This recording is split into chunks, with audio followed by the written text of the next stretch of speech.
Hello and welcome to the March 2026 edition of AviaDev Inside Africa's connectivity update. Behramjee, we are getting some feedback, so I'm going to mute you. If you don't mind, can you mute yourself for me? Thank you. This is obviously coming to you live, as you can tell, and we are the podcast offering a deep dive into the stories behind the route and fleet development to, from, and within Africa. I am your host, Jon Howell, CEO and founder of AviaDev Africa. We are now just 10 weeks away from AviaDev Africa 2026, which will take place in Gaborone, Botswana, the 10th to 12th of June.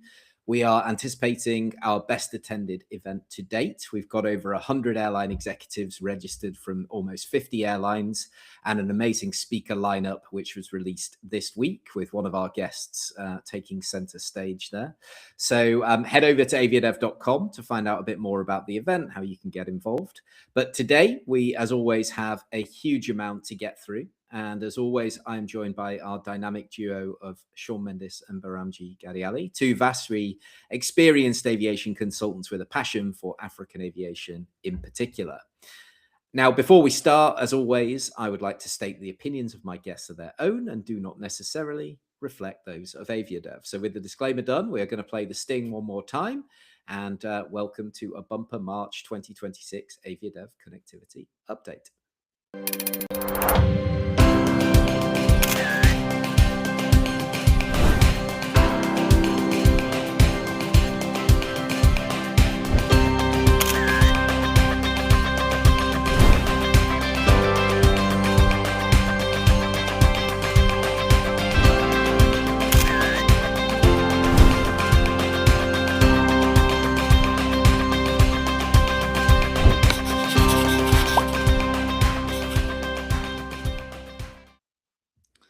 Okay, everybody. And I think where we need to start is pretty simple today, and that is with the biggest issue globally, and that is the impact of the Iran war on Africa and African aviation.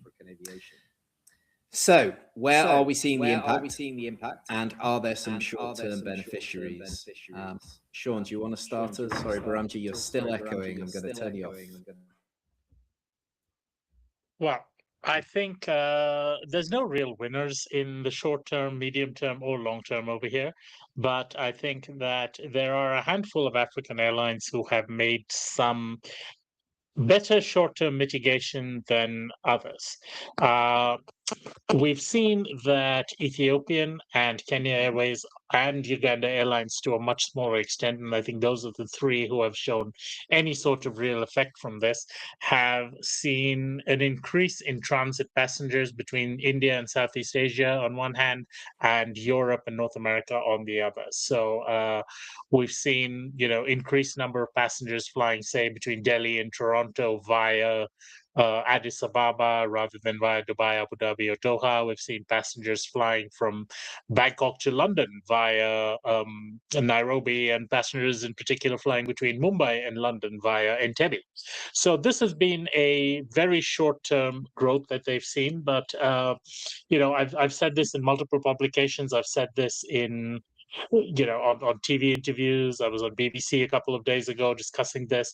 The reality, unfortunately, is that Gulf carriers are no fools. They're going to rebound either back to status quo ante, or they're going to bounce back into a new reality. Either way, they're going to come up with a new business model. And given the fact that they have basically infinite capital, plus the resilience and the willpower to throw pretty much everything they can at a recovery from this, I don't think any sort of short-term gains are going to solidify into something long-term unless there is a very significant change in how the African airlines react to it, as well as in how the Gulf carriers are going to respond. The biggest challenge that African carriers are already beginning to face and will continue to face is going to be jet fuel. And this is not really even a case just as much in terms of pricing. I mean, certainly pricing has gone through the roof in many cases, but that alone can be managed by the market. If the price of a single passenger share of jet fuel goes up by $70, you put in a $70 fuel surcharge, and yes, demand may drop because of increased prices, but at the end of the day, you'll still have people flying. The problem is going to be actual physical supply chains for this jet fuel, because there are virtually no refineries for jet fuel in Africa. There's a lack of pipelines in Africa. So the reality in Africa is that for jet fuel to get to an airport, it's actually got to be offloaded. It's got to come by sea through the Straits of Hormuz usually, and then be offloaded at a port somewhere, and then loaded onto trucks who then have to drive inland to whatever airport they're delivering it to. And this for the most part runs on a just-in-time basis with no more than a week or two of storage at absolute most at even the best equipped airports. And consequently, the real danger for African carriers is going to be a complete stock out of fuel. So, you can make planes fly if the prices are high, but you really cannot make planes fly if there's no fuel to put into them. And I think that is the biggest challenge that African carriers are beginning to face now because of this. We've already seen some major airports introduce fuel rationing. Addis Ababa Airport seems to have done this, or at least Ethiopian at Addis seems to have implemented this on an informal basis. Their flights to China are now making technical stops in Muscat on the way. So they're flying Addis to Muscat to Beijing, Guangzhou, Shanghai, Chengdu, etc. But beyond that, we've seen their flights to Sao Paulo are making tech stops in Entebbe. And of course, the North American flights are all making tech stops in either Rome, which Behramjee knows very well, having spent all of last night on one of those legs from Addis to Rome to Toronto, or in either Abidjan or Lomé for the New York flights as well.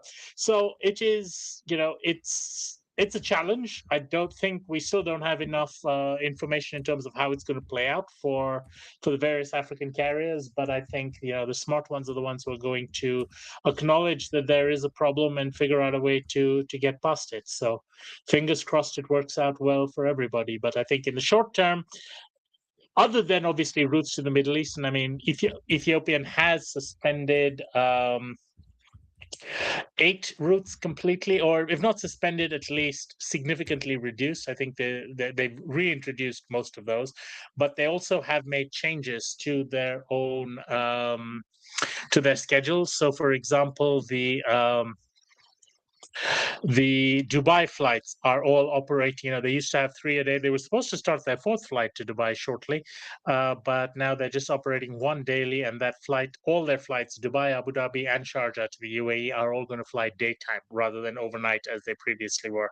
So there's a lot of tweaks happening there, and I mean, we'll come to Ethiopian in terms of some of their other market changes over later in the podcast. But I think that's largely a summary of where it is. Dubai is restricted. Saudi is operating fairly normal. Oman is operating, in fact, slightly above where it was prior, with non-GCC flights prior to the conflict.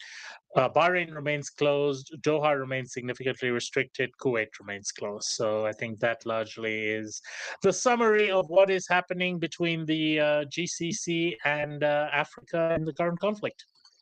Yeah, thank you, Sean. Yeah, really interesting and obviously very upsetting, especially seeing that some of the airport infrastructure itself has been targeted either directly or indirectly by some of these strikes in the region as well. So it's all about pivoting operationally, but of course the other impact we've seen is the fare impact, and either surcharges coming in or fares just rocketing as the demand is there, and obviously the operation has to pivot. So do you want to come in here, Behramjee, your thoughts on what Sean said, and just give us a bit of an overview of what you think is going to happen and is happening with the fare kind of shock because of the fuel price shock, and how long this will last and what the impact will be?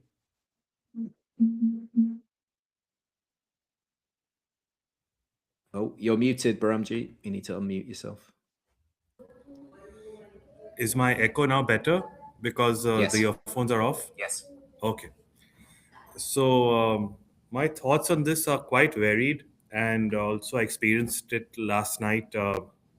I flew yesterday, Douala, Addis, Rome, Toronto, as Sean mentioned.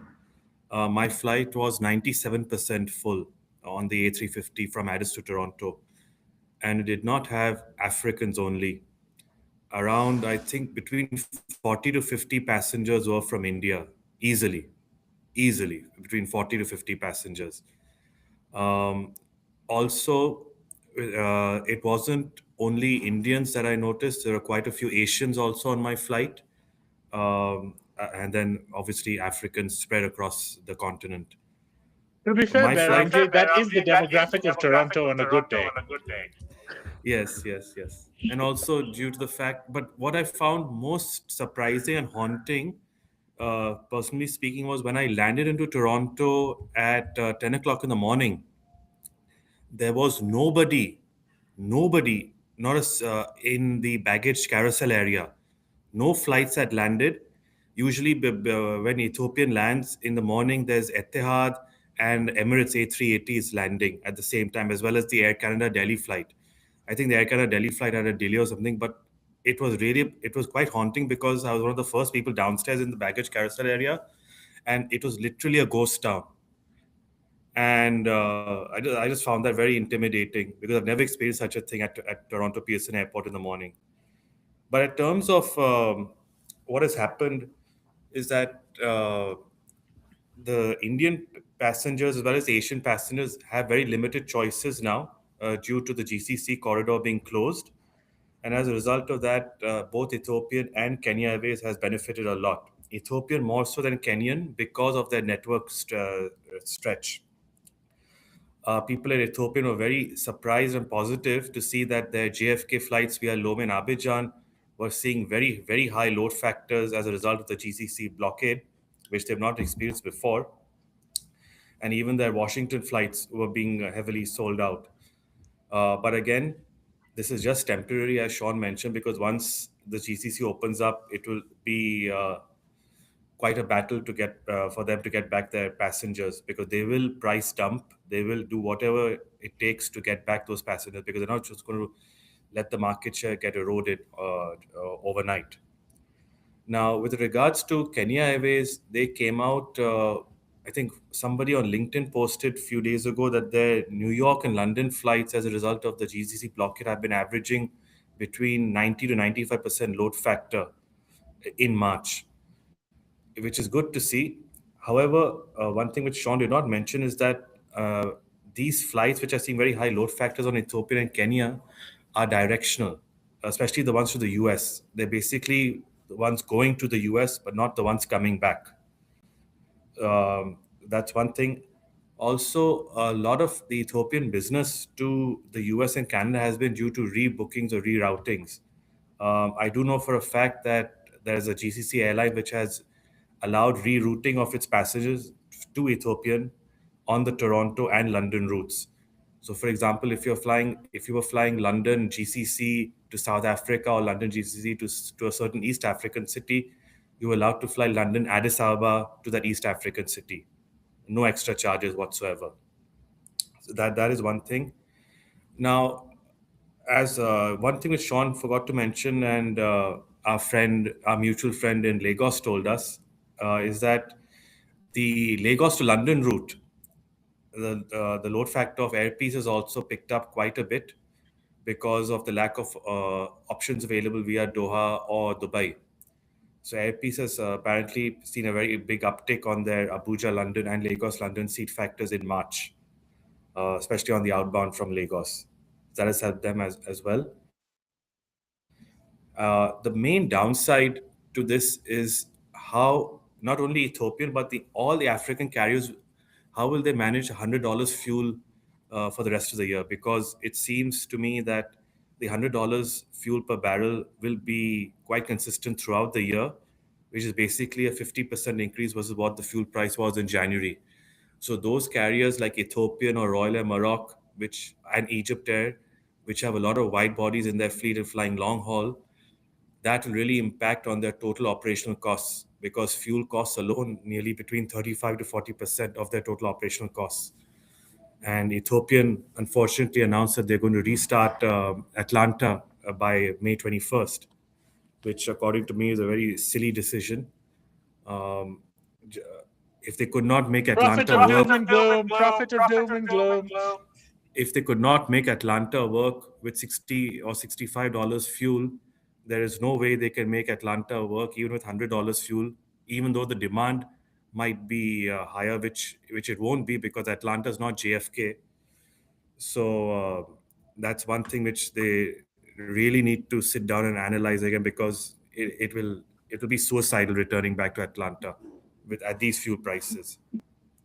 With regards to the fuel availability, Sean has mentioned a very important point, because if Ethiopian has to continue refueling on en route to XYZ city in Asia or in North America, wherever, it adds an extra stop en route. So if the GCC blockade does not continue and everything returns back to normal, fuel availability will still take few months, because the effect of the Hormuz Strait closure will not automatically mean fuel will become available overnight to all these countries across the world. So from a competitive point of view, that might hurt Ethiopian's attractiveness for passengers. The last point regarding fares, I can personally attest that fares have indeed gone up a lot, not only from from Africa to US and Canada, but also between Africa and Europe. Fares have gone up. And The between GCC, Africa and India, I'll attest to that one. huh, between Europe and South Africa in particular, Emirates and Qatar used to take a lot of market share, as well as to certain cities in East Africa. Now, with that option no longer available, those fares have gone up by nearly 40%. On my flight to Toronto, I can tell you right now, I bought the ticket for 2,200 Canadian dollars. Within 2 days, that same ticket went up to more than 3,000 Canadian dollars. But that is also because the load of the flight increased. So it was not just because the fare, it's because the demand went up for that flight.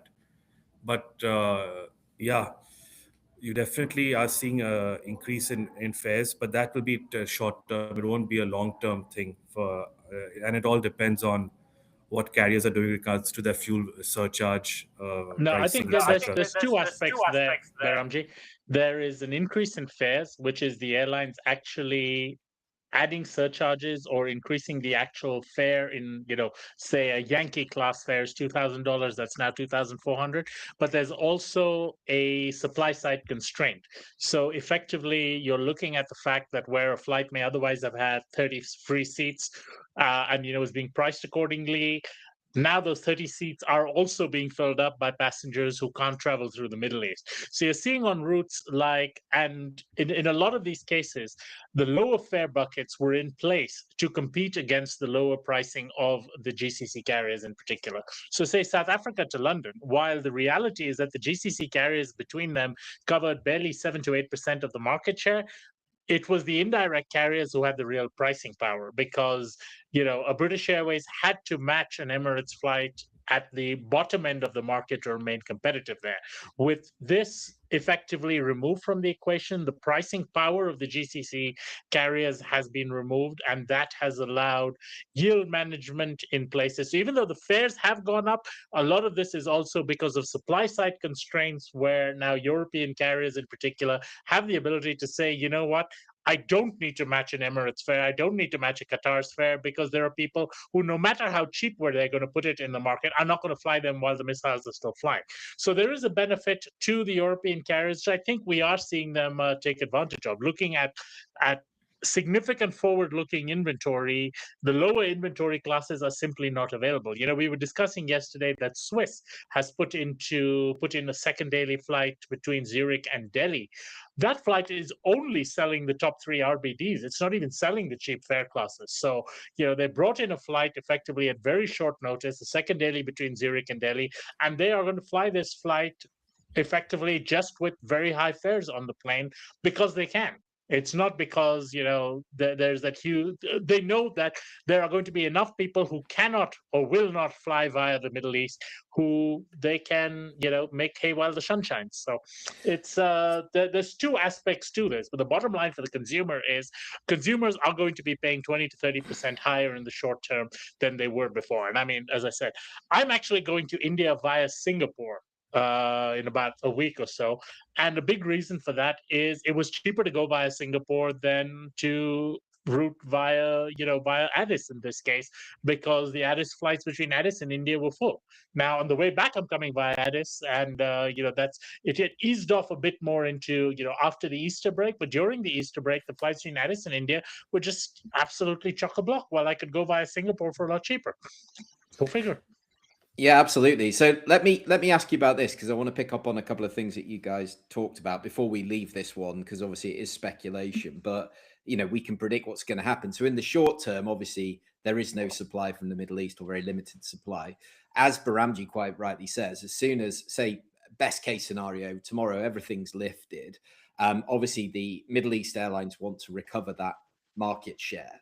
So they go and aggressively price dump, as you said, Behramjee. They put these low fares into the market to stimulate that market. So they therefore are putting in these incredibly low fares.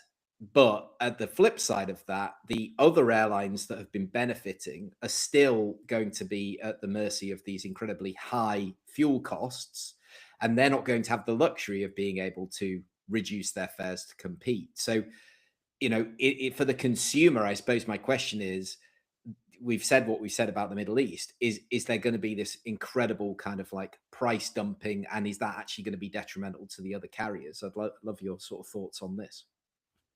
Jon, do you want to go? I don't think you're going to see price dumping. I think we're going to see price. How do you put this? We're going to see them have to price to capacity, and pricing to capacity effectively is the fact that they're not filling their flights at higher price points, so they're going to have to discount in order to fill that. So I don't think it's necessarily dumping, where they are just throwing more and more capacity into the market and doing it.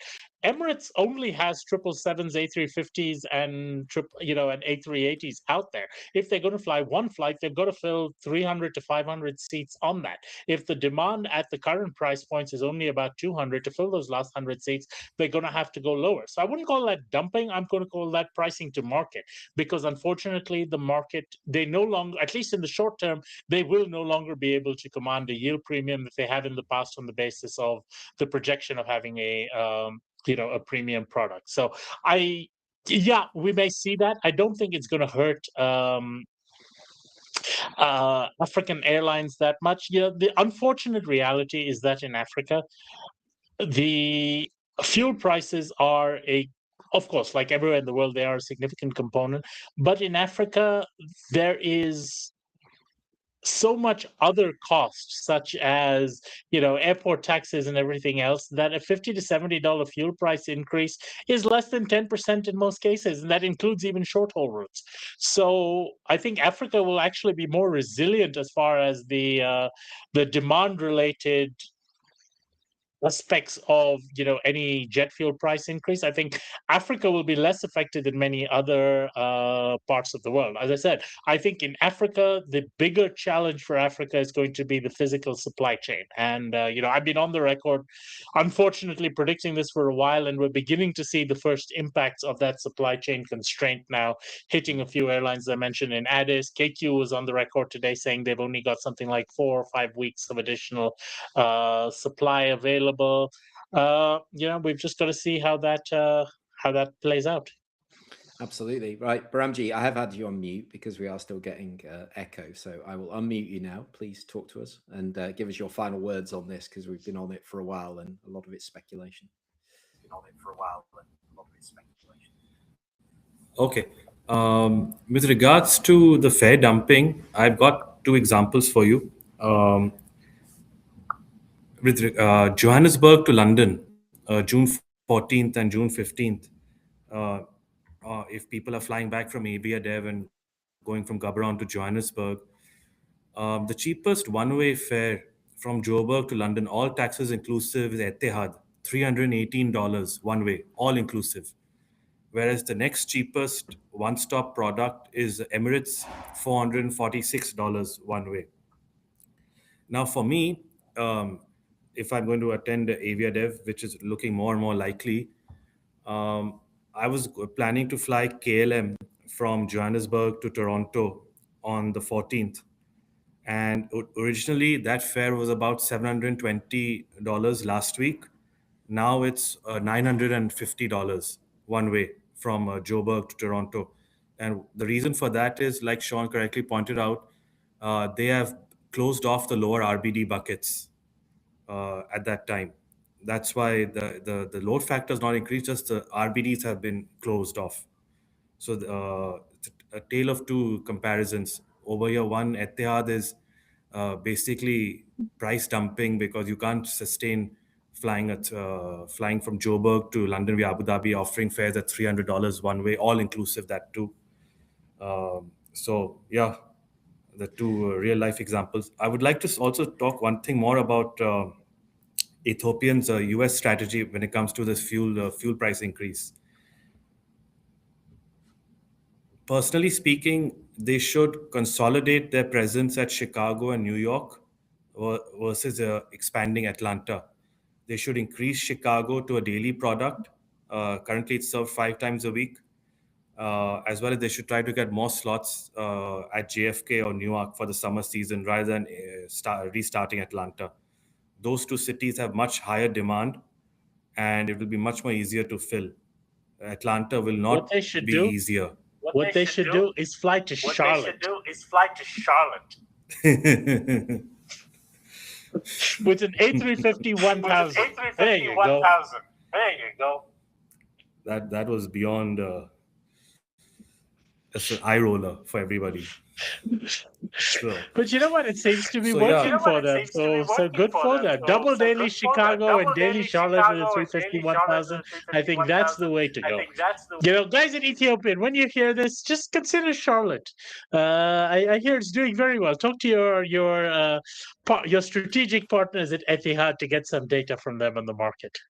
Okay. Let's leave that one there. I think everybody knows what you're talking about. So yeah, we'll leave it there. I'm open about it. In fact, Etihad's going to be at AviaDev. I think Urian's coming to AviaDev, isn't he? Correct. So yeah, let's not spoil that, Sean. Let's hope he still wants to come. Right, let's move on. And let's thank you for your thoughts on that. And obviously everybody here is hoping that for everybody's benefit that everything is resolved as quickly as possible and we can get everything back to as normal as we possibly can. We've had a good comment in about the cost of Jet A1 increasing versus the price of crude as well. So yeah, away we go. Right, Behramjee wants to say one more thing. We'll let him out of his muted cage. Here we go. Nah, just keep him there. Yes, one thing we didn't talk about is the psychological effect that this will have on passengers and how long it would last forecast-wise.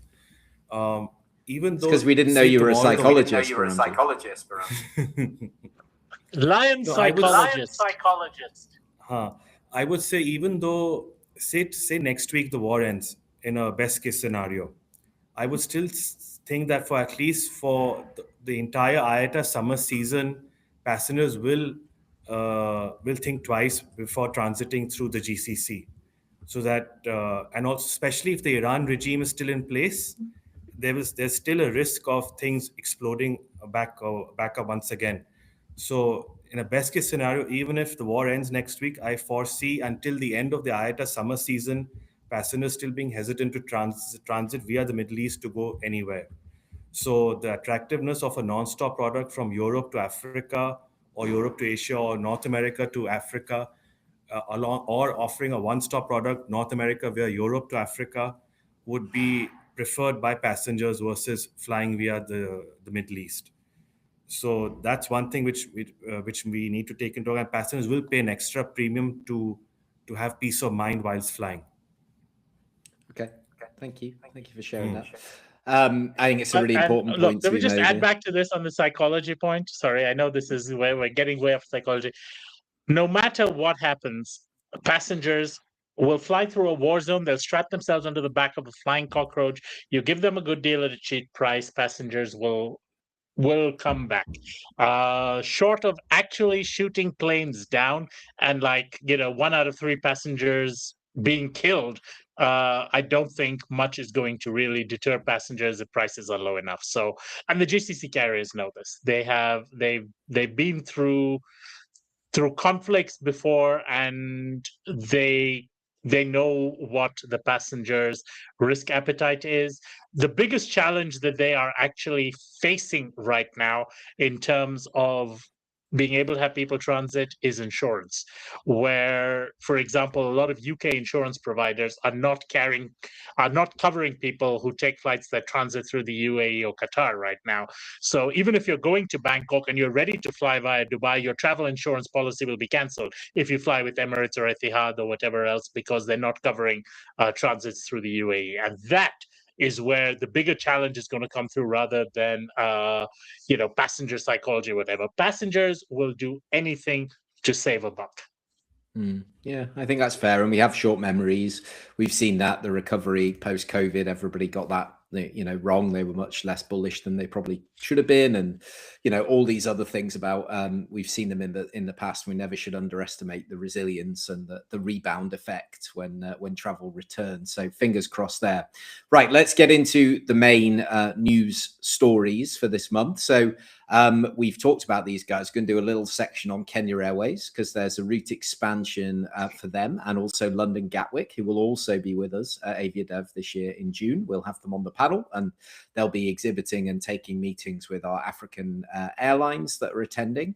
So KQ have announced they are going to increase London Gatwick to 5 weekly from July. A bit of a no-brainer here. We obviously then will cover their full year results as well. But yeah, go on, Sean. You kick us off on this.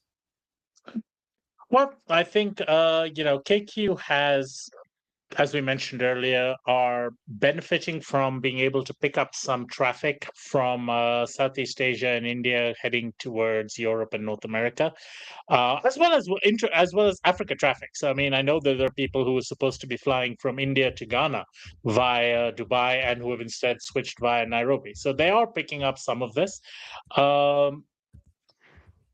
The problem, as you mentioned, is their financial situation is not going to be transformed by a war in the Middle East. If anything, they're actually probably struggling more from cancellations from their Dubai route and the feed that provided in various other routes. I think KQ's problems, as we have said many, many times, in which this is no secret, run far deeper than anything they can fix just through mere operational tweaks or changes, or even major shifts in the operational environment. KQ's problems are structural and come from basically the need to recapitalize the entire carrier. So they're shuffling the deck chairs in the Titanic. They may buy a few hours or weeks or months or years with the smart changes they make right now, but at the end of the day, there's nothing that KQ can really do from an operational standpoint that is going to fix their problems right now. I think we saw that in the last year, once again their losses have increased. It's a sad situation, because I cannot see anything that KQ does that will, and especially not reviving East Africa Airways, that is going to be the magic bullet here. It's what it is. So Gatwick will increase to 5 weekly. I think that is a very smart move. I've been a big advocate of their Gatwick flight. I nominated them last year for best incremental route expansion of the year, and they came away with the award at our awards show. January was our awards show. So and Martin gave a nice speech as well. So I think KQ, we appreciate what they are doing, but I do not see a magic bullet for them, and I don't think Behramjee does either. I think this is a patient with a terminal illness, and short of a miracle drug, there's nothing that's going to fix it. Put it in palliative care.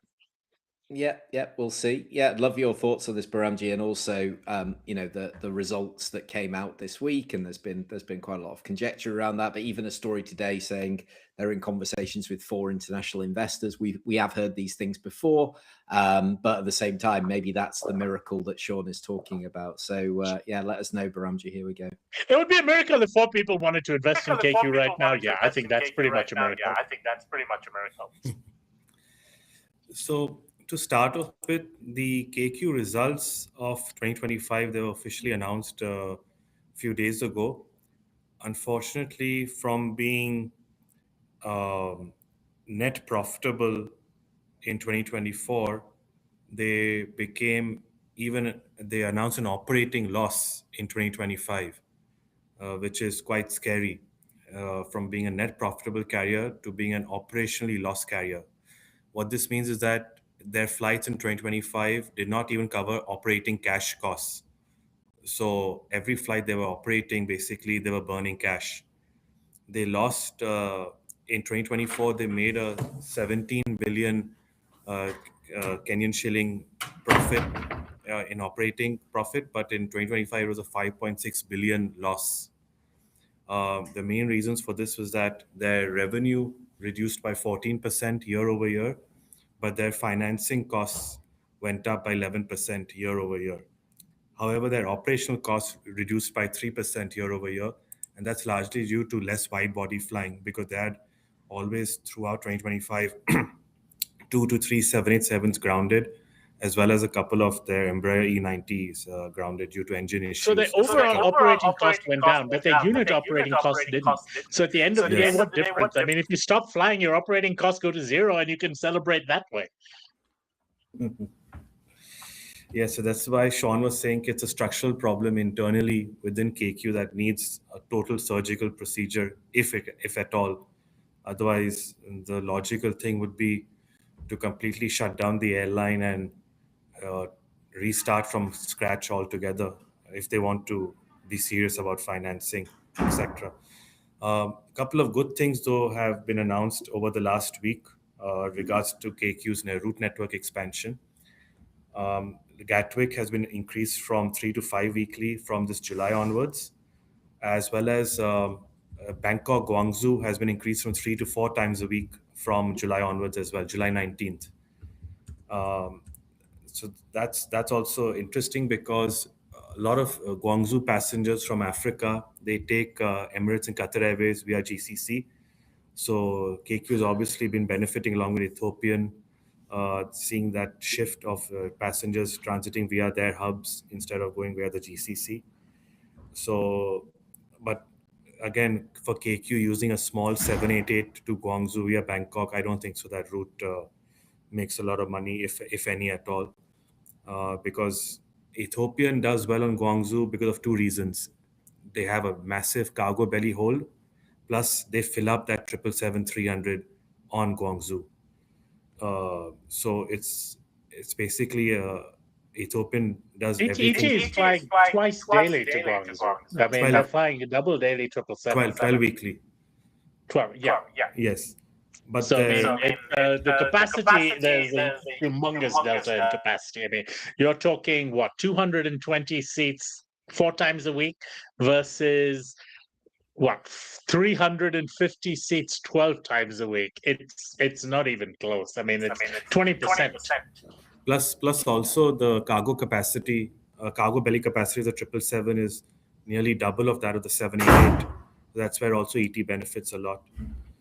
So, and ET is flying Guangzhou, Shanghai, Beijing, Chengdu, and Hong Kong, while KQ is flying Guangzhou. Correct. With regards to the Gatwick thing, the overall London-Nairobi market grew last year versus the year prior. In 2024, 321,000 passengers flew between Nairobi and London, point to point. That increased to 332,000 in 2025. So an increase of about nearly 4% year over year. And that was largely due to KQ starting Gatwick flights last year, as well as BA increasing their capacity on the Nairobi-London route. BA introduced a larger 351,000 on the service. So demand on Kenya-London is growing steadily. KQ has seen something positive on flying to Gatwick, offering passengers an alternative option versus Heathrow. So yeah, since it's starting from July, this capacity increase, that's when the peak season is, also both for safari tourism as well as for school holidays. So it should do well, but with $100 fuel, Jet A1 fuel price, it still doesn't look, it will look very bad for KQ this year overall. If they thought last year's results were bad, this year will be far, far worse with the fuel price being increased. I'm going to add something to that, which is slightly, again, going a bit off topic, but since we're on this, I think one area we're going to see an advantage for Africa is in displacement travel. You know, we mentioned how a lot of people can't travel to the Middle East right now, especially from Europe because of insurance issues and so forth. I think this is where a lot of African destinations, which can offer alternatives, where there is spare capacity, of course, to pick up, because you obviously can't, it's not like Malawi can suddenly pick up 500,000 tourists. We just don't have the hotel rooms. But places like Kenya, where in the off season they have the capacity to be able to pick up and offer safari holidays, beach holidays, whatever else, I think they will be in a position to really take advantage of this if they act strategically. So I think this move to put the capacity into London is very positive. I'm seeing similar rumbles from elsewhere in Africa. I'm not going to name names, but I've had a couple of chats with a couple of other African airlines who also are wondering whether they will start seeing this. And my philosophy on this is, if you don't take actions now to try and capture that market, you definitely won't see it. If you do take the action, you at least have a chance of maybe seeing it. So I'm going to encourage African airlines. You know, you don't often get fundamental market shifts like this, which give African airlines an advantage. Usually the African airlines at a disadvantage when these external shocks hit. So you need to be prepared to step up and take advantage of this if you do have the capacity, if you do have the ability to realign capacity and do it. Now, of course, there are some African airlines, and we will cover one of them later in the show, who have wide-body planes but decide to just deploy them on the most illogical routes at 3 days' notice. But, don't do that. Be sensible about what you do. But, when in doubt of taking a calculated risk, calculate and take it. Yeah, keep your powder dry for that one, Sean, please, if that's all right with you. I think we've already covered the next one that we were going to talk about, which was Ethiopian to Atlanta. You kind of have already chastised them over this, Behramjee, but I don't know whether you've got Don't worry, Behramjee can chastise them again. say. Behramjee, what do you think of Ethiopian to Atlanta? Is it a good idea? It is suicidal of the highest order. Absolutely suicidal. I'm going to disagree with you there. I think Ethiopian to Atlanta, especially in peak season over summer and at Christmas time, we have seen that their load factors have been relatively stronger to off-season. I think that in the long term, if Ethiopian wants to continue making Atlanta work, they're going to have to work on the seasonality of it, maybe just running that route seasonally or running that route with a higher frequency seasonally and a lower frequency off-season. I don't think I don't think it. I think it's established that that is not going to be successful as a year-round route. But there is enough demand for a summer surge over there, whether that's going to be just as a seasonal-only route or whether that's going to be as a seasonal higher capacity versus a lower, a 7879 daily over summer versus 7878 3 times a week over the off-season. So I don't think it's quite as dire as you pointed out to be. But let's see. Let's see. Right. Let's not worry about that one too much. Is Qatar still flying Atlanta, aren't they, Behramjee? Yes. Yeah. Qatar and Etihad. So I mean, at the end of the day, there is going to be some displaced traffic out of there, which Ethiopian has the ability to capture, whether it's going to be to Indian subcontinent, to Southeast Asia, to wherever else. It's a smart move given the current market dynamics. They've actually brought forward, they were supposed to launch in June. They brought it forward to the 21st of May. So they've actually brought forward their relaunch date by about 2 weeks to take advantage of this situation. So I think it's not entirely doom and gloom over Atlanta. I think in the short term, they can make decent things work, but let's see how it goes. Yeah, so let's take a watching brief on that one. Now, the next topic is a big one because there's a lot of changes going on, which is Uganda Airlines. Okay, so what's going on with the Uganda Airlines is they have ACMI'd in a 787 from Ethiopian Airlines. There are other changes afoot. Sean has got his cheeky little grin on, so I think you can take us through what you know. I've been looking at our comments. In our comments section, because we have one of the protagonist / antagonist, depending how you want to deal with it. But here's basically what's happening with Uganda Airlines. We covered last month that both the A330s were AOG with engine issues. Both their A330s remain grounded with engine issues. One of their CRJs remains grounded with engine issues, and one of the two A320s that they were wet leasing from DAT has been returned now to lessor. In the meanwhile, they have wet leased a 7878 from Ethiopian Airlines. That's ETASI, one of the GE-powered aircraft. I found that amusing, that it was going to be a GE-powered aircraft rather than one of ET's Rolls-Royce aircrafts, given the reason why their A330 fleet is grounded to begin with. But yes, it's a GE-powered aircraft. And yeah, they are deploying that 3 times a week to Gatwick, 2 times a week to Mumbai for now. And that's the only flying it's doing. But obviously there have been humongous changes in management at Ethiopian Airlines over the last few weeks as well. The former CEO, Jennifer, who had announced her intention to step down, has now completely stepped down and out. And she has been replaced by Ato Girma, our AviaDev patron, friend of the show. Hi, Ato Girma. I know you're going to watch this, maybe not live, but soon enough you will, and send us some comments. So hello. And yeah, so Ato Girma is now calling the shots over there. Their chief commercial officer has stepped down. I checked with him that it was okay to mention on the show, and he says it is okay. So he has stepped down as of last weekend, and there is a new acting chief commercial officer, another person who we will likely see at AviaDev in Botswana later this year. I think she's already registered, or she usually shows up, so I'm sure we will see her there. Yeah. I think there's a fundamental change over there. We know that Girma is at Uganda Airlines for now only till the end of June. He's got to put in place a new management team and a new management strategy. And I think the strategy is pretty critical, because doing more of the same is not going to be the answer. I think we've seen that with every attempt at Uganda Airlines of throwing more money at something that was patently not working. That's not going to do it.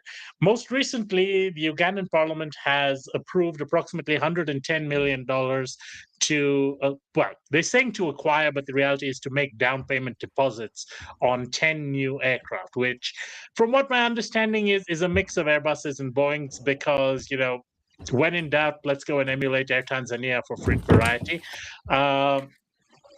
It's a complete and utter and total mess in its current form and with its current business plan. It has not just zero chance of success, it is actually eroding its negative chances of success to go further into a very deep hole with no prospect of ever recovering. That airline, as it stands today, Girma is going to have to work an absolute miracle. And, I've got all the respect and love in the world for Girma, but he is not God and he cannot work miracles like this. And I think Uganda Airlines is beyond the point where any mortal is able to save it. So, Behramjee, when do you start? Behramjee, should they fly to Atlanta? Hey, his silence is absolutely, deafening. Is it better now? Yes. Yes. You fixed it. I don't know what you've done, but you fixed the problem. Is it better now with the earphones? Okay. Yep. I just put my earphones back on. I did say that about an hour ago, but don't worry. At least you cottoned on eventually. Okay, good. I just saw that message. Uganda. Anyways, Uganda. With regards to for that, right now they basically they also, like KQ, they're undergoing open heart surgery with their wide body operations. It's just a stopgap measure right now. They're doing a heart transplant. KQ is under surgery. These guys need a transplant. Okay. Okay, fair enough. Yes, it will be very, very challenging for Girma to work a miracle over there. The only slight hope, and I stress the word slight hope, is that he's allowed to do what he thinks is best for the airline without any interference from the parliament and the president's office. If they can give him the required That's Uganda capital. we're talking about. Yes, that's why I stress the word slight hope. I know that's going to be a long stretch, but that's why I use the certain words, because otherwise it's not going to be easy at all. The airline will continue to bleed money even at an operational level.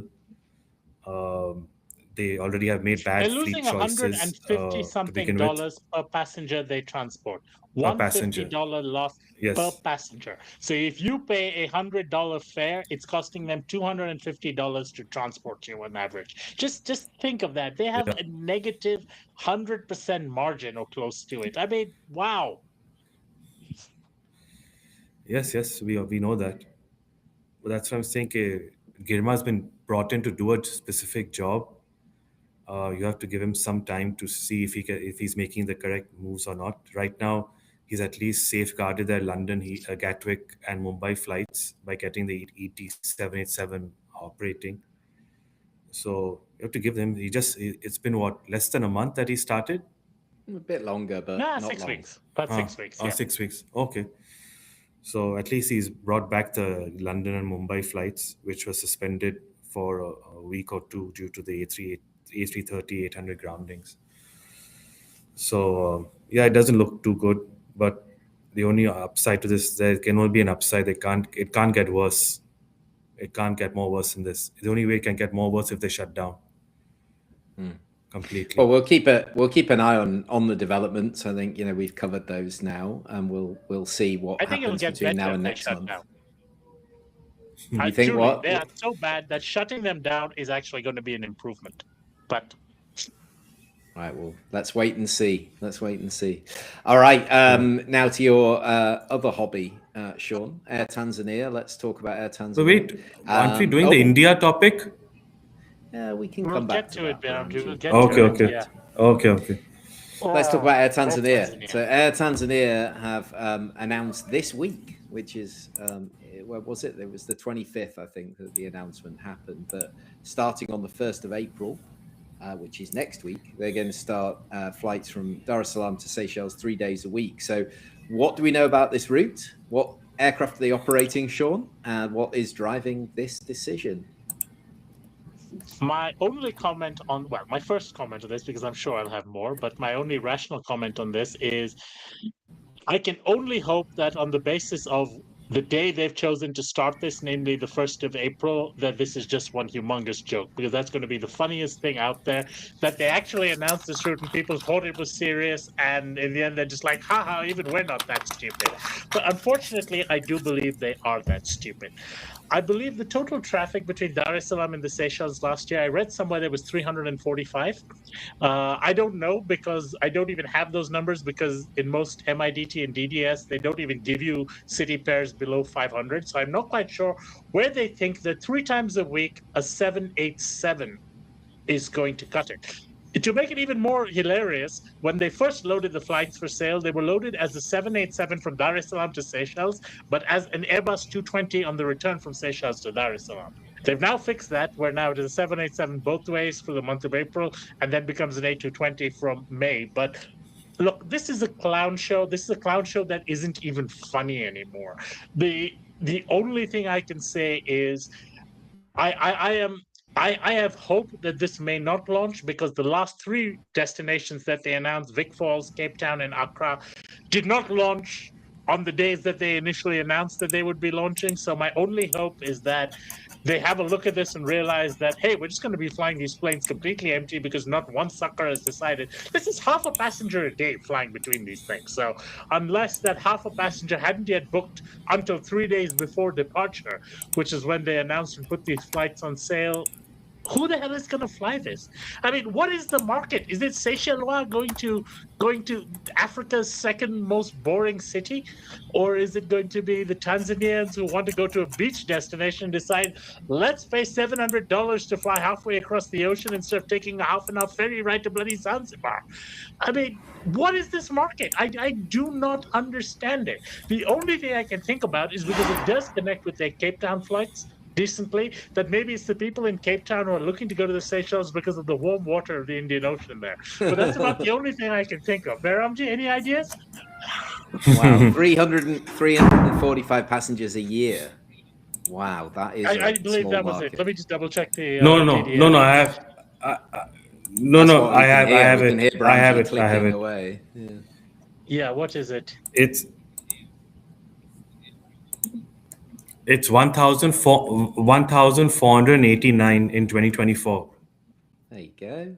Okay. Between Seychelles and Dar es and that Salaam. makes it so much better. We have 2 passengers per day each way. Yeah, it's hard to justify it. Would you put a 787 so on that? instead of just under 1 passenger, it's actually 2 passengers. Wow. You know, I don't know if that 787 is going to be enough. Maybe they should wet lease a 777-300. 2 freaking passengers a day, and they're putting a 787 at 3 days' notice. Come on, people. This is right. Before we have to ring somebody to get help, Behramjee. Anything else you want to say on this, or has Sean said it all? I'm not sure. Even you could work your magic on this and massage the figures to get this one launched. No. I can't do anything. It's beyond. It's not even a joke anymore. Like Sean said, it's very, very embarrassing.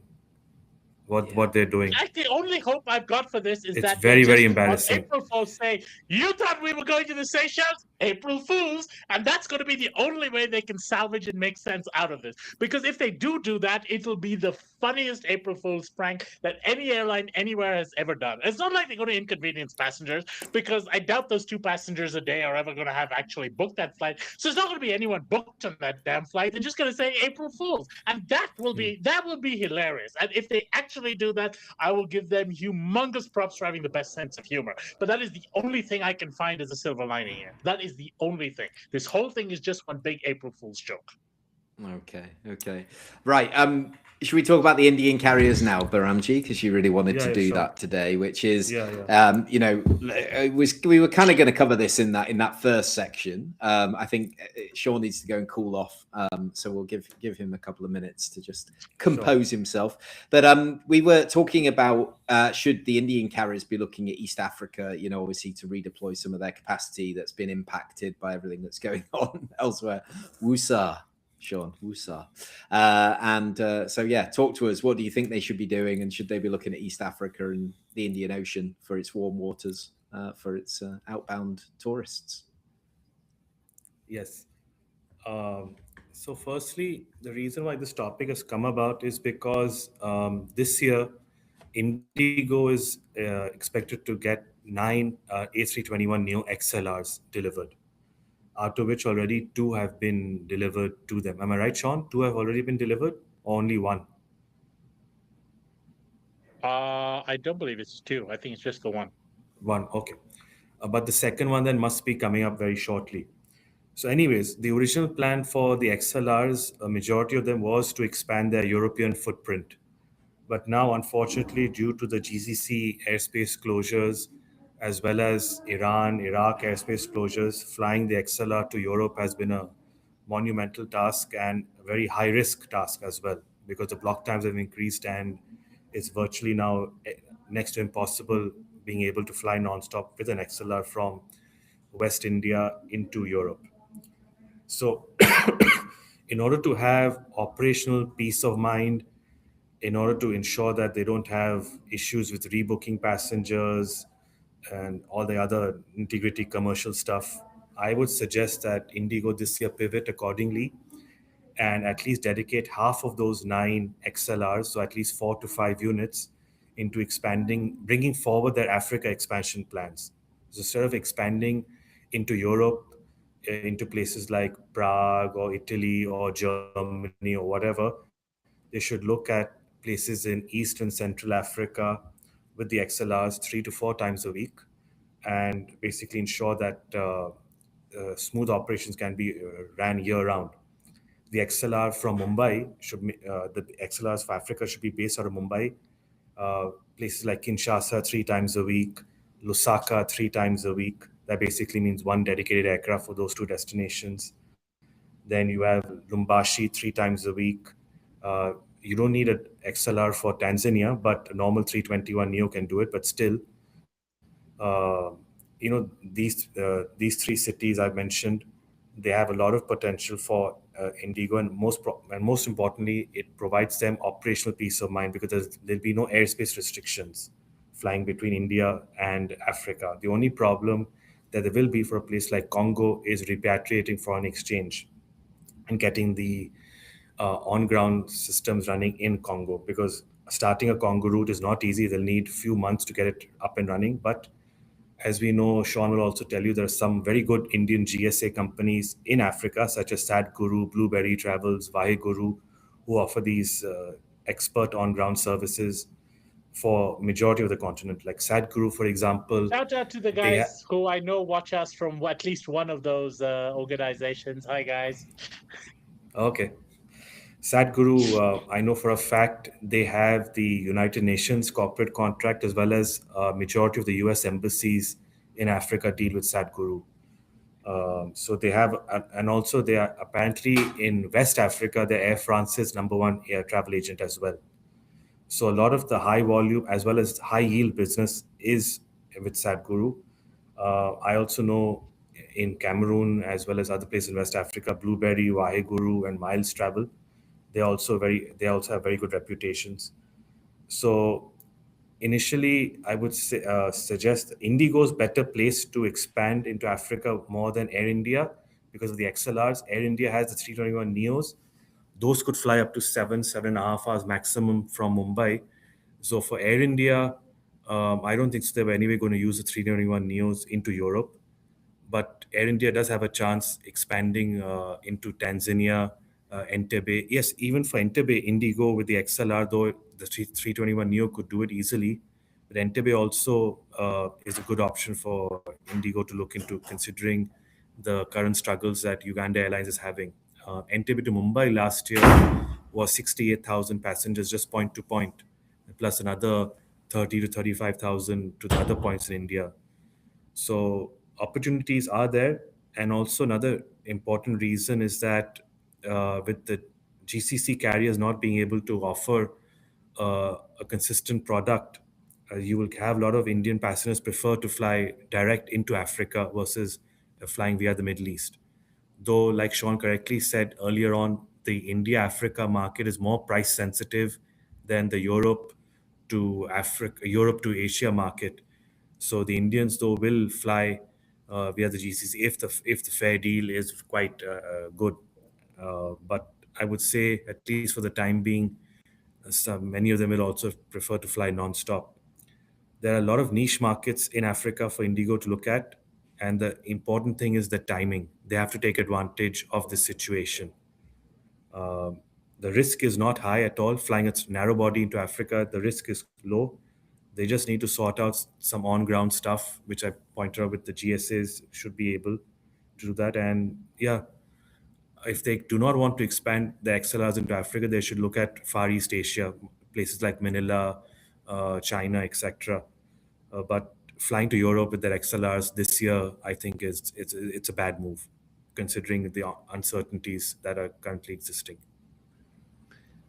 You know what you forgot to mention, Behramjee, is that we actually did not mention that Indigo has announced a new route to Africa that will start from the 29th of April.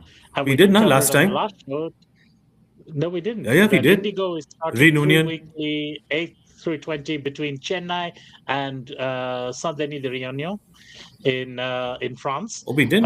Well, I don't think we did. But anyway, Indigo is launching Chennai to Reunion flights 3 times a week, starting 29th of April. And I don't think this has anything to do with Indigo's strategy in general. This is a tour operator driven route, and Air Austral used to fly it, and Austral is no longer flying it. So, I think we've seen Reunion chase a number of tour operators. I think Global is launching that as well. From South Africa, Indigo is going to launch it from India, and this is driven by the inbound tour operators over there who need to have the seats to fill the capacity from some of their target markets. With regards to Indigo in general, look, I've always been a firm proponent of this. We've covered this on this podcast, I think 2 years ago, probably close to it, when we first had this discussion. We had this discussion on Vishal's podcast, the Indian Av Geek, where we had a long discussion as to what it is. And the reality from India is that the biggest markets are along the East Coast. You've got the Nairobis, you've got the Dar es Salaams, Mombasa, Zanzibars and stuff, and those don't even need the XLRs to be able to operate. The fact that Indigo has only gone into Nairobi, where they dominate that market, but have been reluctant to go into a market with very strong OND like Dar es Salaam, gives me a big question about Indigo's risk appetite for these markets. They have dominated and transformed that Nairobi market so much that it's not recognizable for where it was before August of 2023 when they started, I think. But when you look back to that and you look today and you just look at the figures in terms of the traffic flows, it's changed. Air India is out of that market. KQ is down to a single daily 737, and Indigo is dominating it. So I don't see why they're being reluctant to go into these, but they are. And that alone makes me very skeptical that they are likely to take the huge risk of going to a market like Lubumbashi with an XLR. But that said, Indigo has seen Uganda Airlines levels of seismic change over the last few weeks as well. Their CEO, Peter Elbers, has resigned for personal reasons at 6 hours' notice and then got on a plane and left the country, which I wish him well. I think Peter is a very, very smart guy who will probably land on his feet elsewhere, probably a lot sooner than Jennifer will. Similarly, Indigo has just hired the former CEO of Air India Express, who retired from Air India Express on the 2nd of March, and a week later was announced as Indigo's new Chief Strategic Officer. And he will be driving Indigo's new strategy following the departure of Peter Elbers. So with those two changes, Indigo's focus on European markets, which had been a big that was the main benchmark of the Peter Elbers tenure. The XLRs into Europe, the wide bodies into Europe, the big wide body orders and everything else. I think that is going to be reevaluated. Now, will it change? Honestly, I don't think so. I think they are committed to these European routes for now. They've put way too much money into it to pull the plug on them for now. Do I expect that the XLRs will come into Africa in due course? Absolutely. Do I expect to see it in 2026? I do not. Do I expect to see it in 2027? Maybe. Do I expect to see it in 2028? They bloody well better. But I think that's where we stand with regards with Indigo, at least. Akasa is now reaching the stage where, we had chats with Akasa a few years ago as well. What do you think about Africa? They're reaching the stage now of their maturity with about 35 aircraft that, that East Africa becomes a market that they're interested in as well with the 737 MAX. And if Indigo is not going to be taking a chance on markets like Dar, I would not be surprised to see Akasa maybe beat them to the punch on that. So it's a possibility. I don't think it's necessarily going to happen, but I'd find it interesting. Air India? Nah, not going to happen. I think Air India is unfortunately in a bit too much of disarray on multiple different fronts. They've got too much of their fleet committed to long haul and ultra long haul flights, which they can't even serve right now with airspace restrictions and everything, that to try and opening up these high risk markets at a time like this when they have patently failed in their Africa strategy to date. Yeah. All right. All right. No, interesting. Yeah, interesting. You mentioned Reunion. They're going to be at AviaDev for the first time this year, which is quite exciting. We've got the team coming. Obviously, the Indian I look forward carriers, to a reunion with them. Hey, very nice. The Indian carriers we haven't, which is something we've talked about for ages. So maybe this year they'll at least have the risk appetite to come and speak to some of the African airports and look at that opportunity. But we'll see. We shall make the push again. We will try again. I think this is a good catalyst to do that. Right. Let's go back to the warm waters of the Indian Ocean. We've got a couple more things to cover. But we were talking about Seychelles before, and this time we're going to talk about the airline. So Air Seychelles have wet leased a 787-9. So why and from who and what are they doing with it? Sean, you want to tell us? We'll let Behramjee take this because he seems to be more up to date on what they've been doing. He sent an update that they've changed that, haven't they? Let's go, Behramjee. Oh, I think he's frozen. You might have to do it. Okay, well, I'll start that. Yeah, so Air Seychelles, and this isn't actually an interesting thing because both Seychelles and Mauritius have been particularly dependent on the Gulf carriers to deliver the most critical tourist traffic to their shores, so to speak. And while Dubai was dependent mostly on Emirates, Seychelles has historically had a partnership, and Air Seychelles has historically had a partnership with Etihad. So when the initial conflict broke out and the reductions in services hit, Air Seychelles began to put in narrow body flights into Europe to try and I wouldn't say repatriate, but to replace the services that Etihad was no longer providing the capacity on through Abu Dhabi into Europe, into Seychelles. So they started, I think they flew to Paris via Luxor and a couple of other narrow body flights. Then they announced that they were going to be wet leasing a 787 from Etihad to cover some of these routes in the short term. I haven't followed this myself, but I know Behramjee had. He's disappeared right now, but he just said yesterday that they've actually returned that Etihad aircraft, and now they are getting an aircraft from Highfly, I believe. Let me just double check this and see if that is actually flying right now. See what's happening with Seychelles. But yeah, I think the key issue over here is that you're seeing these Indian Ocean islands that have had these strategic partnerships with these Middle Eastern carriers. So even though the Indian Ocean islands are not in the direct firing line of any missiles, other than maybe Dio Garcia, which has been a whole other story recently, but other than that, they are actually feeling very strong impacts on this because, as I said before, the British tourist going to Mauritius can no longer get to Mauritius because he's not allowed to transit Dubai or his insurance gets cancelled. And Air Mauritius, Air Seychelles, these guys are going to have to step up to provide. Sorry? Discover. They fly Seychelles and Mauritius through Frankfurt. Oh, no, yeah, so but I mean, Discover is not going to be affected by that as much as the guys from Discover and so forth. They have their market and their tour operators who are not affected.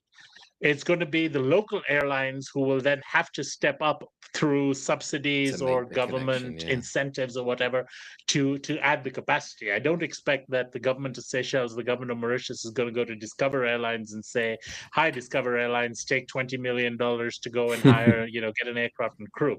That is one of the a very unlikely situation to see. And what I found actually very interesting is somebody mentioned to me that, and I can actually see this happen, is that we've seen the Russian carriers actually increase their capacity into the Indian Ocean over the last few weeks. So that has been to Sri Lanka, to the Maldives, to Seychelles, and to Mauritius, where they've upgauged some of the aircraft they're flying. Mainly, I think, because Russians as well are not able to travel into some of the Middle East right now because of the conflicts ongoing. And with such a restriction in terms of markets that Russians can fly to, the Russians are putting themselves, increasing in the Indian Ocean as well. So it's interesting to see the dynamics how this goes. We don't look much at the Russian market anymore, but Russia to Thailand, Russia to India, Russia to Indian Ocean, Russia to Egypt. These have been markets that have significantly grown over the last few years. Behramjee, we were just asking about. You were saying that. There's high flies coming in to replace Etihad for Air Seychelles, or what's happening there? Let's see whether we can get him. His connection's not great. Won't let me unmute him. Connection's not great. Sorry. Let me unmute him. Is it better now? There we go. Yep. Can you hear me? Yep. Yes. Yes. Sorry, what were you asking? I did not hear. My connection was not proper. No. Your Air Seychelles, the wet lease of the Etihad 787. I think you'd mentioned on the WhatsApp group. Your Air Seychelles, the wet lease of the Etihad 787. I think you'd mentioned on the WhatsApp group that high fly get over. Yes, it got changed to the high fly A330-300 for 3 times a week between Seychelles and Paris. They did not go forward with the Etihad wet lease, which was originally for 1 month. Why that happened, no one knows. Only people internally at Etihad and Air Seychelles know that. I honestly don't know why that happened. Nor do I care that much to understand why it happened, because it's basically a short-term fix. To cut it short. Sorry, that was me. Sorry, that was me. I was queuing up for our next. I was queuing up for our next session. So sorry about our next session. So sorry about that. There we go. We're back on. Behramjee, we're getting your echo again. You seem to have taken your headphones out. So can you put them back in again for us? No, my headphones are on. Oh, are they? Well, we're getting a bit of echo. Let me put it back on and off. Okay. That's it. Plug it in, take it out, put it back in. Anyway, I think the summary of the Seychelles thing is there is a lot of flux happening. What exactly is happening, we don't know. And quite honestly, I doubt we will know until it actually unfolds. We've understood why there is a need for them to add this capacity because of the significant gap in the Middle East. And I think that's pretty much all we can really do on the speculation side at this point. So let's move on to the next one where you have the clip of Behramjee already queued up. Yes, all queued up, Behramjee. So this is all about Air Transat postponing Toronto Accra service, citing operational and commercial considerations. It was a story that we covered in December, just before. One second. Last year. Oh, okay. Oh, he's gone. We've lost him completely now. Right. I don't know what he's doing today. He is in Canada, so his internet should be better than usual, but he seems to be in a hallway with very loud doors, lots of people around him. I think he's got fast food deliveries and has not sorted out his audio-visual setup, but we will get there. This is live and this is just a bit of fun. But yeah, we're going to play his impersonation quote. Because I know what he's going to say. After this. Hey, Jon. Yes, please. Hey, Jon, you see this Air Transat, it was totally suicidal the way that Air Transat decided they were going to fly to Accra. The problem they have is with this baggage. These people would never fly with them with this baggage and the distribution baggage and the travel agents. They don't know their name in Ghana. And we're hearing you twice still, right? Anyway, I've muted you again, Behramjee. We're going to make you famous and play this. So it's only 20 seconds or so, but here we go. So to cut it short, it will be a very financially risky experiment for Air Transat. If I was them, I would look into flying more Istanbul flights from Toronto and having Turkish Airlines buy the capacity, so it's low risk for them. But this experiment with West Africa will end up in financial tears for them. There we go. So yeah, you were right. I mean, obviously it's very loose to say operational commercial considerations. Obviously the full interaction there with Sean and Behramjee is there's a good 6 or 7 minutes. I was going through the archive this morning, so I didn't play the whole thing, but you can all go and have a listen to that from December. But not really a surprise for you, I guess, Behramjee. No, not at all. Air Transat must have realized with the fuel price increase in particular that launching a new long-haul service, which actually for them would be their longest flight ever, is quite not financially well off like Air Canada or WestJet are. So the risk was a bit too high for them to do it, and they pulled the plug a good 3 months before the launch date. So smart move on their part. But regardless whether they pull the plug or not, it would have not done well. And I foresee the same thing happening on the Montreal-Dakar route as well. So right now, it's not a good time for carriers with the Air Transat business model to expand into long-haul markets where they have no prior experience whatsoever, with fuel prices being so high. Yeah, makes sense. Anything to add, Sean? I'm not surprised, but I am disappointed. I think that's about it. I never expected Transat to make a long go of this. I thought that there was a niche that perhaps, for a year or two they could get in before Air Canada got into that market. Again, go back and see the December discussion when we had this chat about it in more detail. But yeah, disappointed they've had to pull the plug. Understand why they've had to do it. So. Yeah, fair enough. Right, we've got 10 minutes and we've got 3 more things to talk about. So I'm gonna not change it up entirely, but I want to talk about a bit of a fleet expansion news that we had this week, which is Africa World Airlines, an airline that is very close to one of our, well, all of our hearts, I think, but one particularly, one of our protagonists here, and the conversation around them taking an Embraer 190. Which will be their largest aircraft and the departure from Embraer 190s. 145. So yes, 2. Sorry, yes, yeah, that's right. What do you think the plan is, Sean? Good move, all part of your legacy here? I don't think it's a good move to do it right now. I think it would have been a good move if they'd done it 3 years ago. But, better late than never, I guess. So certainly, I mean, the Ghana market has grown to 900 and something thousand passengers domestically alone last year. In addition to that, there have been about 600 and something thousand regional passengers within West Africa. So effectively, you're looking at a 1.5 to 2 million passenger market that is out there that is being served with 50-seater gauge. And the economics of that are, well, they're no longer viable. So we're looking at a very different state than what we were looking at when the 145s came into the fleet in 2010 when we wrote that business plan. Back then the market was about 300 and something thousand passengers, where it's grown 4-fold, 5-fold even between then and now, and 50-seaters aren't cutting it anymore. So I think the 190 is an excellent aircraft in terms of what that was. We had the 190s on our plan at AWA for 2018 and 2019. We would have gotten probably in 2020 if it wasn't for COVID. We had all the plans and all set up over there. They could have been deployed.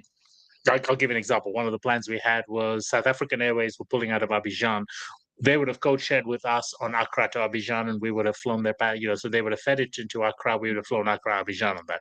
So I expect to see Abidjan come back as probably one of the first routes, with the E190.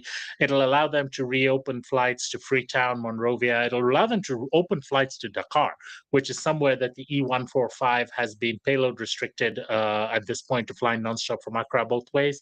So yeah, my gut feeling is Abidjan to begin with. Freetown and Monrovia thereafter. Obviously, gauge increases on domestic, gauge increases potentially on Lagos, less so on Abuja. Abuja, maybe a few tactical increases here and there, and potentially Dakar is a brand new route where the 190 can...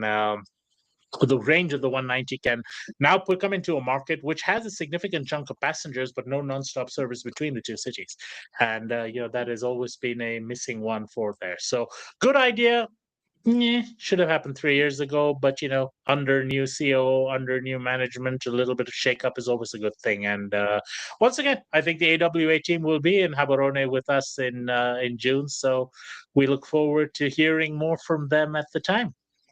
Yeah, we have Sahil, the new COO, on a fleet planning session. So that's quite apt timing, obviously, with the fleet adapting and changing. And as you say, the best time to do it was then. Second best time to do it is now. So, that is probably the way to look at this if we're going to be pragmatic about it. We're still having issues. Behramjee is connecting, and then he's coming and going. He's all over the place, but he is back with us now.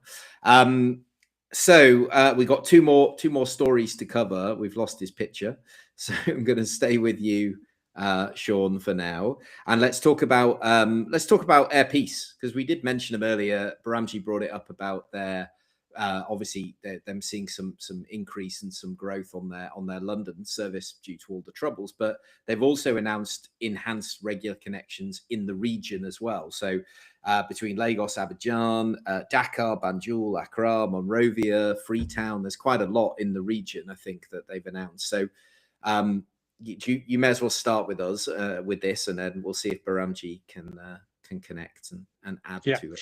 So Air Peace has been, over the last couple of months, and now again from 1st of April, have done a shakeup of their regional routes. So which previously used to largely fly overnight. So, the planes used to leave Lagos at the end of the domestic flying day and then fly overnight, so like 2:00 in the morning and stuff, which is a really horrendous time to fly in West Africa. Unfortunately, that's the only availability time they've had. So they switched up their network to make it more daytime, and now they're increasing frequencies in a lot of the routes. So, for example, from Lagos to Monrovia via Accra is going to fly 4 times a week.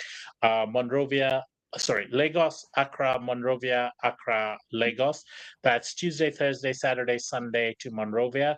Similarly, Monday, Wednesday, Friday at more or less the same times is going to fly Lagos, Accra, Freetown, Accra, Lagos. But the most interesting ones here is actually Dakar, which for the first time now an airline is going to be flying daily between Lagos and Dakar. And they're going to fly this on 3 times a week via Abidjan. So lundi, mardi, vendredi. Sorry, they sent it to me in French. So lundi, mardi, et vendredi, Dakar, Abidjan,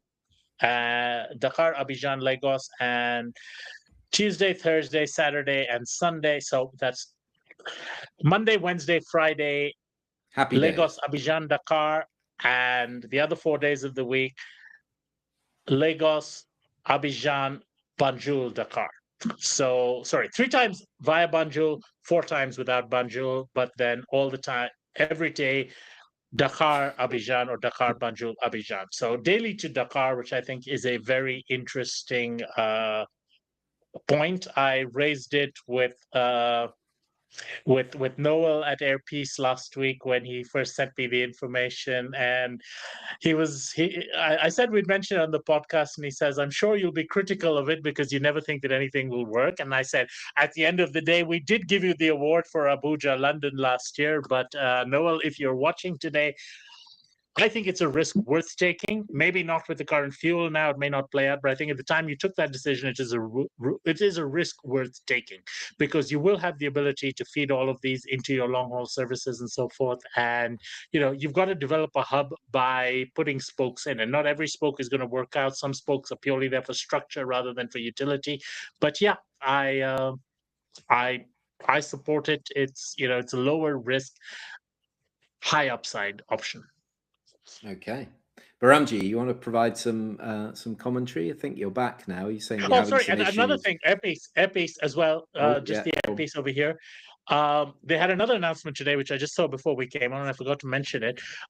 They have announced that they will be continuing their services to the Caribbean. Starting from May 27th, they will once again be operating Lagos, Antigua, Barbados. Not going to be adding all the Bermudas and the Bahamas and everything else. Just Lagos, Antigua, Barbados, once monthly. Starting from the 27th of May. So,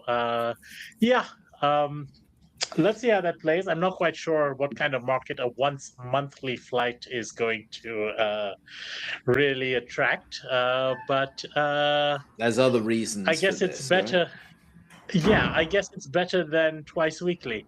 So that's about the only thing I can say that's of any use here. It is a boondoggle that is probably targeting the human trafficking sector more than anything else. Okay. Behramjee, your thoughts? We've talked while you've been missing. You've had internet issues with the heavy snow and the cold weather and all the rest of it over there in Canada. So we talked about Africa World Airlines. We just talked about Air Peace and their development in the region. It's your region. that you know well. So yeah, anything you want to add on these? Well, the good thing is that they've retimed their Dakar flights to be daytime instead of being overnight. I don't think so that would have played a big part in their load factor, because Dakar historically has been flown overnight from Lagos, and basically it's a red-eye service from Dakar to Lagos in the past. You depart Dakar just after midnight and you arrive into Lagos early morning so that you connect to all of domestic Nigeria. Now they've changed that and they're more focused on the Fifth Freedom traffic between Abidjan and Dakar and other cities as well, because Lagos to Dakar, the market demand is only 20,000 passengers a year, point to point. So on its own, it does not justify a daily service, even with an E75. The daily service is flown as a two-stop product, sometimes as a one-stop product, depending on the day of the week. So they're counting a lot on the Fifth Freedom traffic, especially between Abidjan and Dakar. The only problem I see on the Abidjan to Dakar sector is that it's a heavily competitive route. You've got Air Cote d'Ivoire flying double daily, you've got Kenya Airways flying 4 times a week, and you've got Air Senegal flying about 10 times a week on this route.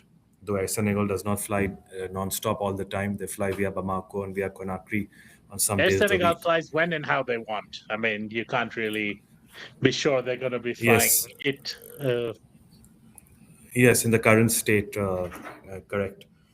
But yeah, so that Fifth Freedom market, though it has about 160,000 passengers point to point, there's enough capacity already there. So, and also we forgot Air Mauritania also offers Dakar to Abidjan flights via Bamako, same plane service. So will Air Peace be successful flying to Dakar daily? That remains to be seen, because the incremental fuel costs increase this year will play a part in not having that come to fruition. But volume-wise, since it's connecting to many markets on one flight, it should be fine. But I don't think so. It'll be sustained in the long term. Dhaka needs to be a one-stop product from Lagos at the very most. Otherwise, you can't compete effectively against A-Sky and Air Cote d'Ivoire. Okay, understood. And also they should have. If I was there, I would have flown to Dakar via Cotonou instead, because Cotonou Dakar nobody flies non-stop. It's 34,000 passengers. No, what is the reason? Well, Lagos to Cotonou is a dead segment. So, I mean, why would you just basically position your flight into Cotonou in that way? At least with Abidjan, you have a reasonable amount of O&D there. Lagos to Cotonou is a 3-hour drive.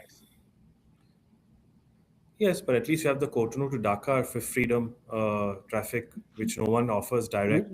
Abidjan is a larger market. I mean, you can try and be smart and play these kind of things. The one decent thing that Air Peace is doing is they're targeting large markets and looking to win a market share from that, rather than trying to create new markets. Well, let's exclude the Caribbean jaunts from the current discussion when doing it. So this is something Noel has done well over there, and Noel knows this region very well. I mean, Noel knows that targeting the big markets first, and then building up the hub, and then building the small markets after that is the way to go. So trying to do something smart like Cotonou or Bobo Dioulasso, or some of these other markets where there isn't enough real local traffic to try and be the big fish in the small pond, that's not going to really be the thing. Cotonou is basically Lagos West. For all practical purposes, Cotonou serves the parts of Nigeria west of Lagos, and that's the reality. It's a 3-hour drive, and there's no local traffic worth speaking of. All right. Let's leave that one there. The last one, because we are running over time now, but the very last one, because I know we wanted to mention it, is the news article about Enugu Air. So this is a fleet expansion.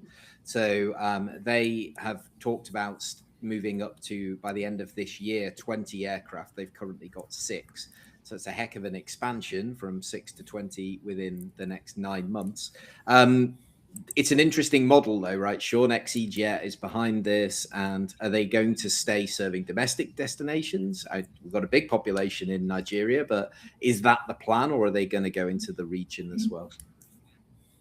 Well, I think the key thing from Enugu Air has been that baby has now grown up and gone off to college. So Enugu Air received its own AOC earlier this month, and as of last weekend, the transition of commercial systems from ExeJet to Enugu has been completed. So, it's been great to see. I actually wrote the pre-feasibility plan for Enugu Air, basically saying that we're going to do this, and then over a period of 12 to 18 months, we're going to look at transitioning away. And there's so many different airlines that come up with the business model of, we will start it off this way and then we will have a transition program. This is one of those successes where we actually looked at this was a business model. It got implemented. There was a separate management team that was put in place. And that management team has now actually taken over the management. They've got their own AOC. They've got their own, the former chief operations officer of the Enugu Air division of ExeJet is now taken over as the accountable manager and CEO at Enugu there. So it is operating now off the books with ExeJet. It is an independent entity legally and operationally. That said, 20 aircraft in a year is not going to happen. I mean, there is simply not that many Embraers available at short term, which can be put into service and deployed in that time. The initial plan we'd done was for 7. So they're almost at it now with the 6th aircraft there and the 7th one potentially coming.